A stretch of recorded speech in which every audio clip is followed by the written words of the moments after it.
ไปเอาได้ไอจีเก่า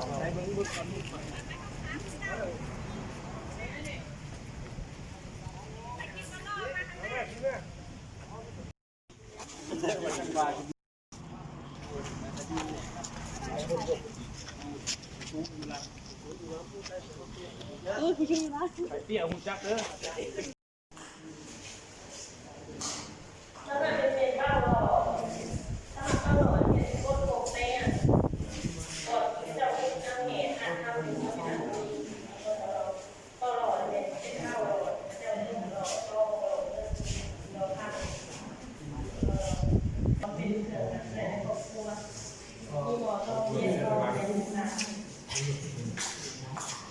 จำนั้นมีเมนถ้วยหลังจากรุ่นพ่อเขาจะมาใส่ถ้วยรุ่นนี้แล้วอันนี้เป็นก้นผมอยู่ในปลาซ่ามือหลัง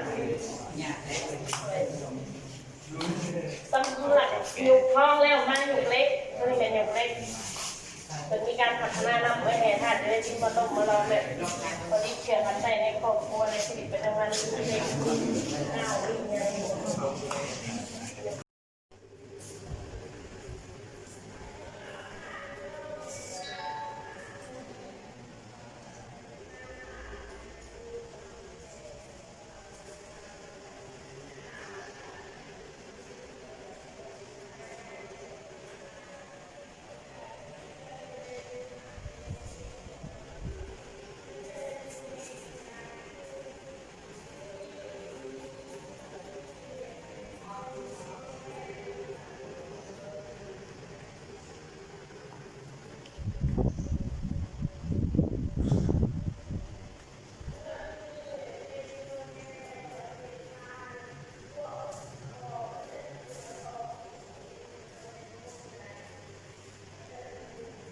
มีการ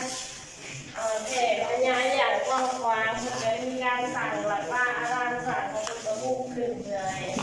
คนเราคนเอาในบูชาเป็นต้นแบบพระอีงานสำหรับพระอีงาน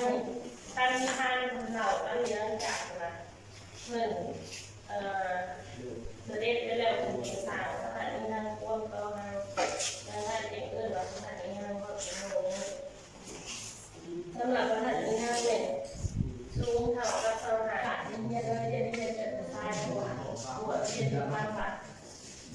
โตเป็นแม่ผู้ต้องเป็นผู้อะไรก็ได้ต้นไม้ลานเป็นแดงมาจากต้นลานเลย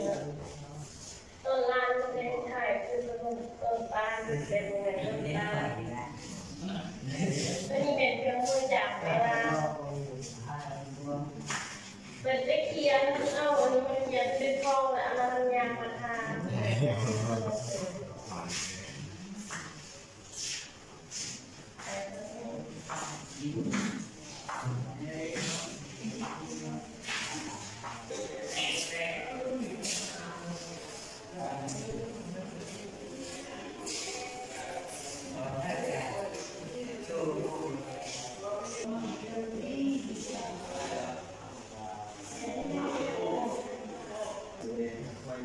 เก็บเก่าหันอีกปีหันไปก่อน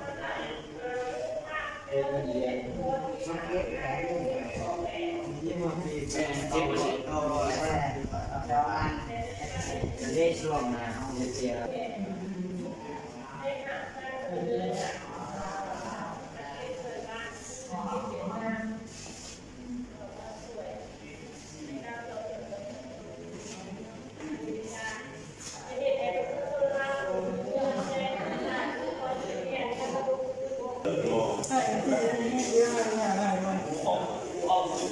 มาจากผมน้อยใช่ผมอยู่ที่นี่ใช่ไหม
นะ